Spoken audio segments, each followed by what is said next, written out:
Bonsoir à tous, bienvenue dans votre journal. Voici les titres de ce dimanche 5 novembre. Les suites de la visite du prince souverain en Italie après Dolceacqua. Son Altesse Sérénissime s'est rendu dans 3 communes voisines. 3 nouvelles étapes sur les sites historiques Grimaldi. Nos équipes l'ont suivi. Clap de fin pour le Tennis Europe Junior Masters Monte Carlo. Quels sont les jeunes qui ont brillé? Christophe Pacaud et Laurent Orsini nous répondront.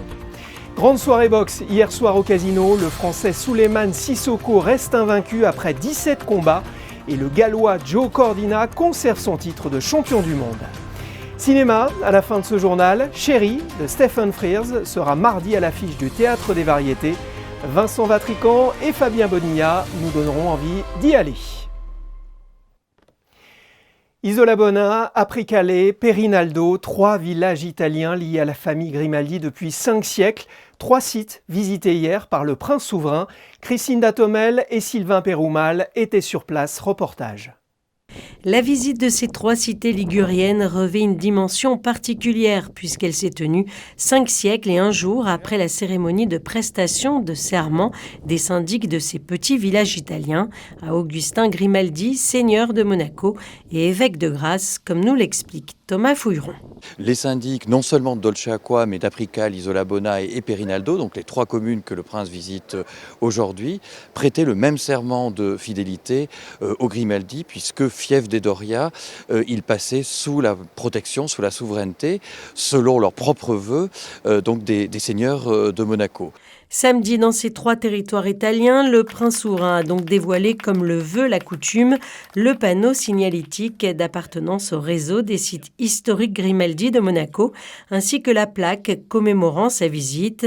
Une visite importante qui aura donc permis au souverain de découvrir des terres historiquement liées à sa famille, mais surtout de découvrir des sites culturels et religieux emblématiques de ces communes, situées à seulement quelques kilomètres de la principauté, comme à Apricale, où le souverain a pu découvrir des archives sur les Grimaldi au cœur du Castello della Lucertola, ou encore à Isola Bona, où le prince Albert II a pu voir un site bien particulier puisqu'il s'agissait d'un lieu de culte cher à sa mère, la princesse Grace. Ce matin, à Isola Bona, la petite chapelle Notre-Dame des Grâces rappelle évidemment le souvenir de la princesse Grace qui venait s'y recueillir lorsque le couple princier venait presque incognito profiter de la gastronomie locale. Et puis à Perinaldo, on retrouvera un autre lien historique, mais à travers l'astronomie, on touchera presque le ciel à Perinaldo, puisque c'est la patrie,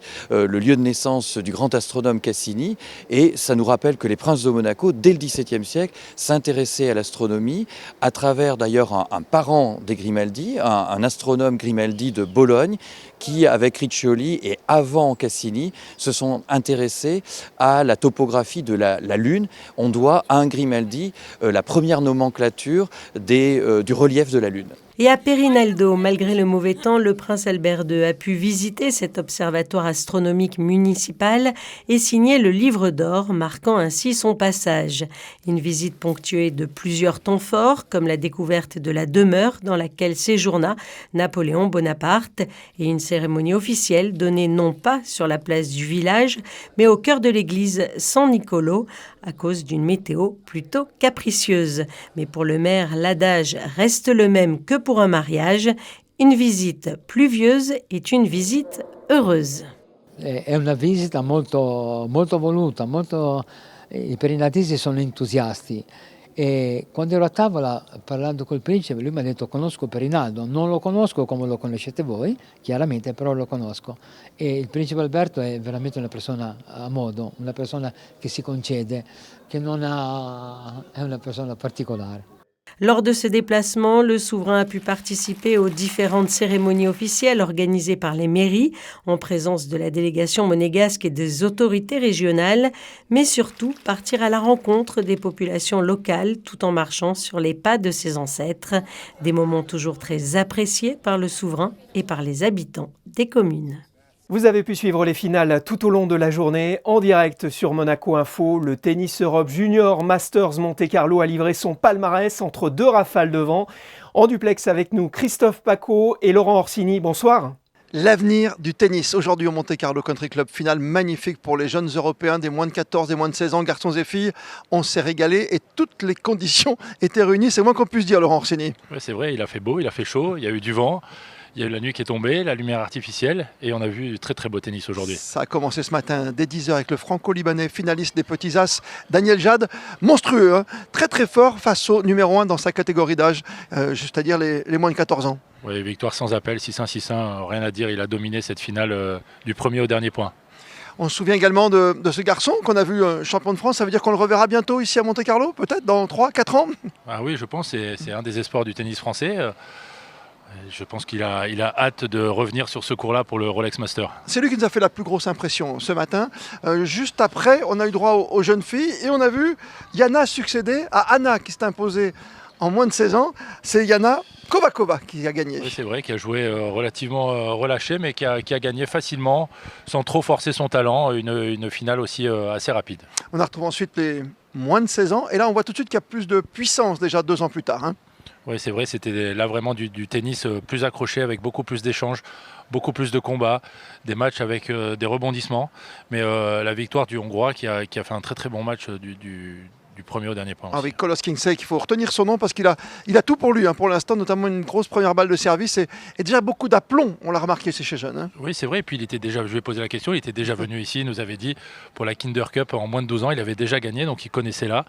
Et puis maintenant, voilà, il va jouer les juniors, et puis peut-être qu'il va revenir ici, on le reverra peut-être. Peut-être plus rapidement que Daniel Jad, hein, peut-être dans 2 ans déjà. Exactement, exactement. Et puis on a terminé cet après-midi ici au Monte Carlo Country Club avec la finale des moins de 16 ans filles.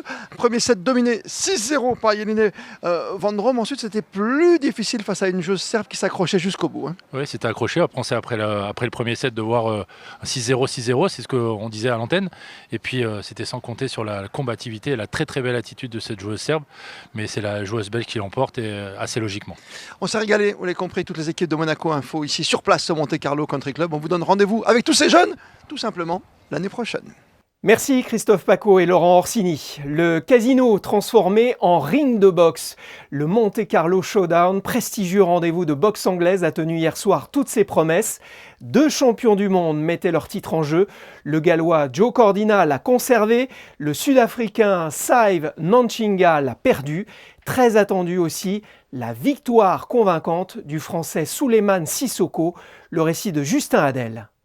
Cela faisait 1 an. 1 an que le Français Souleymane Sissoko n'était pas remonté sur les rings. À cette occasion, le Parisien n'a pas tremblé face au Mexicain Isaiah Chuchero.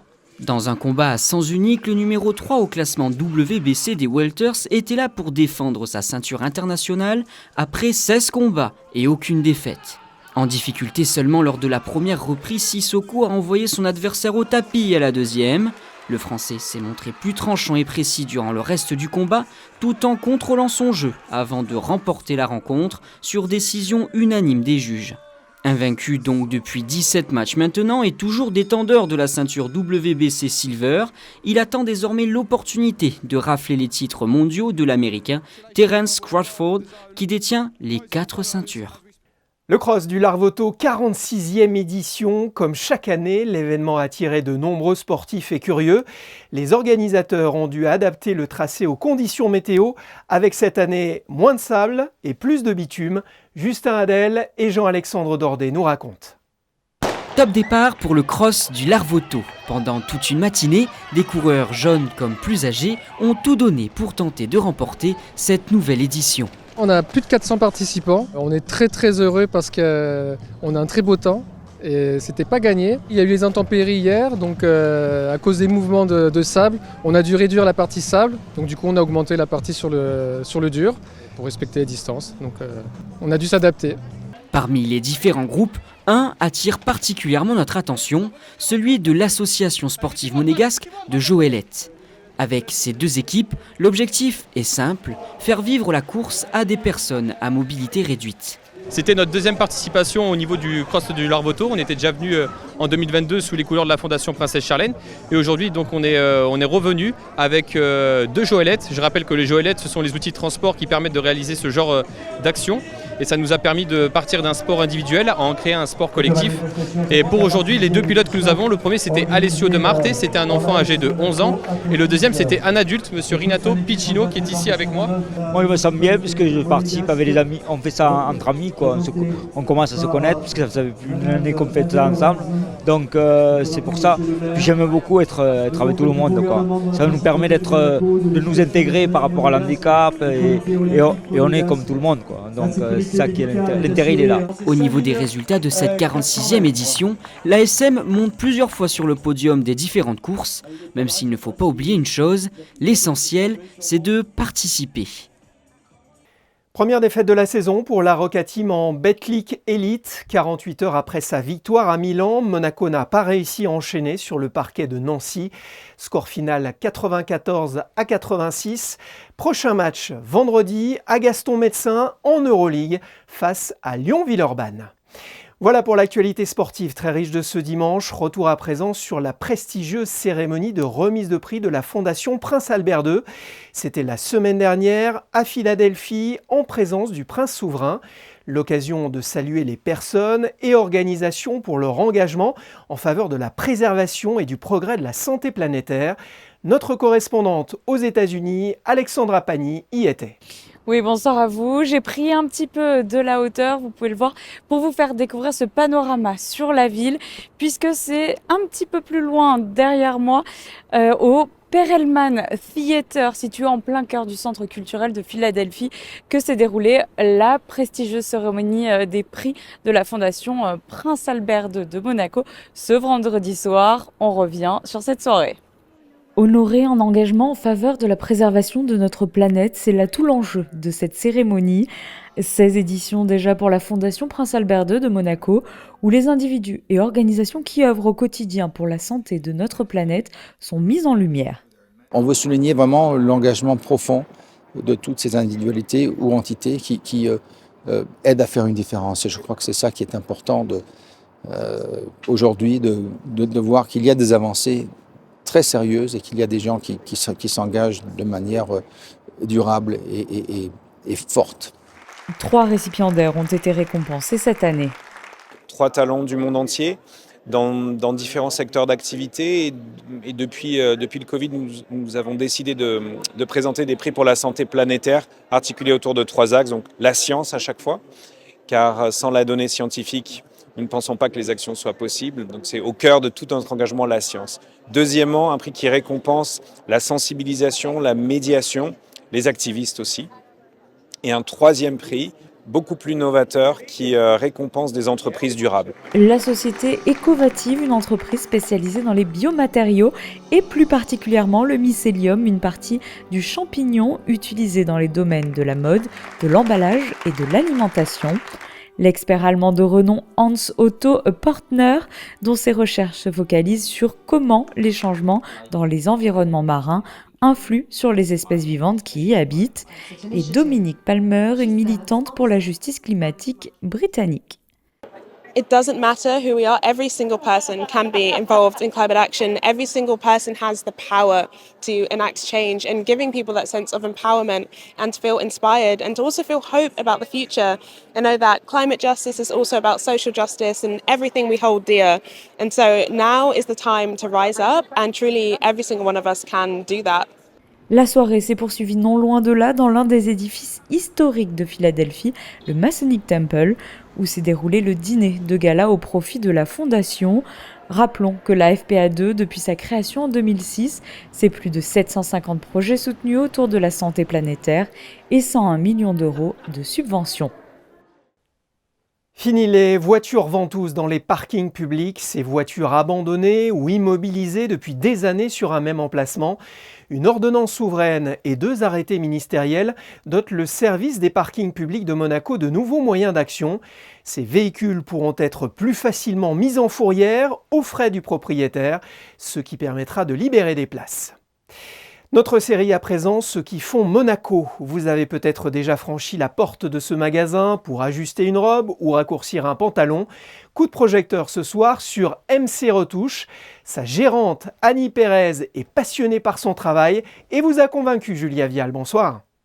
Oui, effectivement, les points positifs, si vous faites appel à un couturier, sont très nombreux. Souvenez-vous, à l'époque de nos parents, la couture se transmettait de mère en fille et c'est aujourd'hui de plus en plus compliqué de trouver un bon spécialiste. En principauté, MC Retouche est la référence et propose de nombreux services que nous allons vous faire découvrir dans quelques instants. Mais tout d'abord, place à son histoire.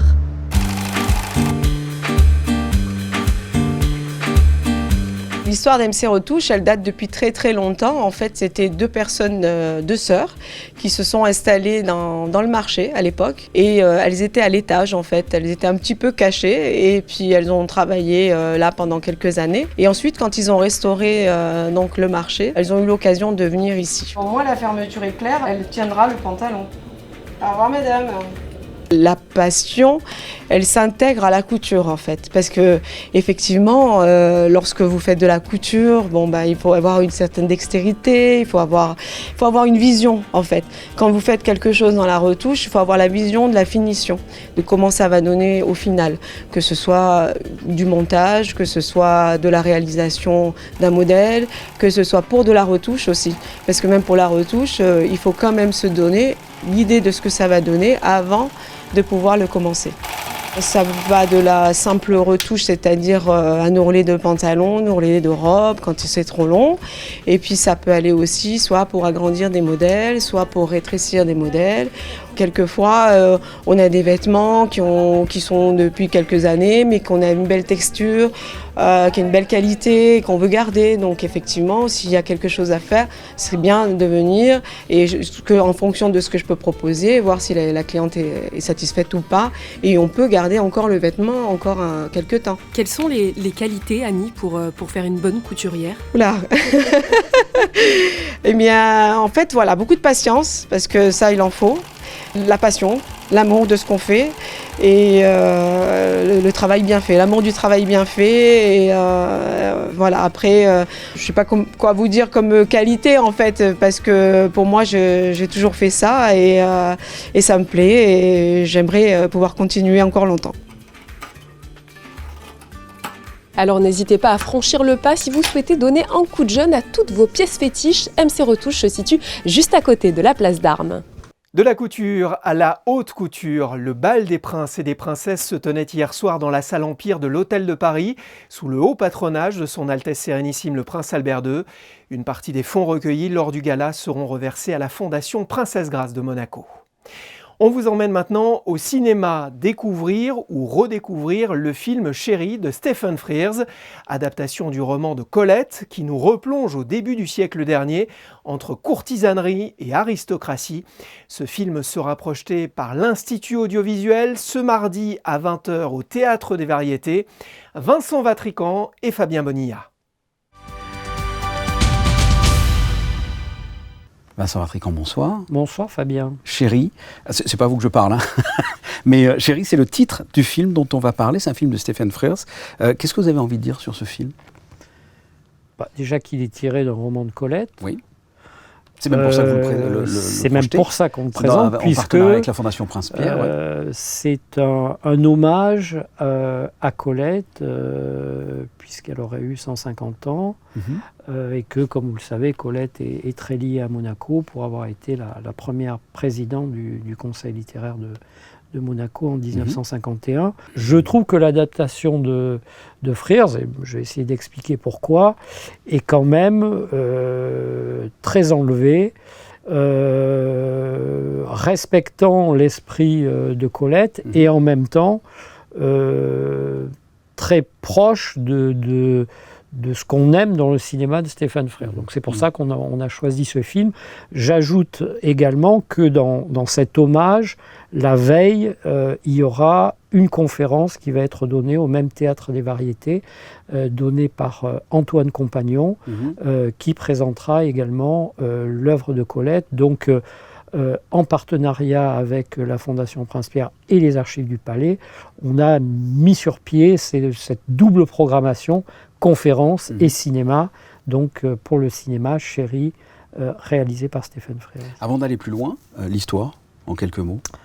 L'histoire en quelques mots. C'est l'aristocratie du début du XXe. Oui, les courtisanes, les cocottes, comment on disait, les belles horizontales de la belle époque, donc qui tenaient salon, et où très vite il s'agit de faire se rapprocher des gens pour les marier, parce que de bonne fortune.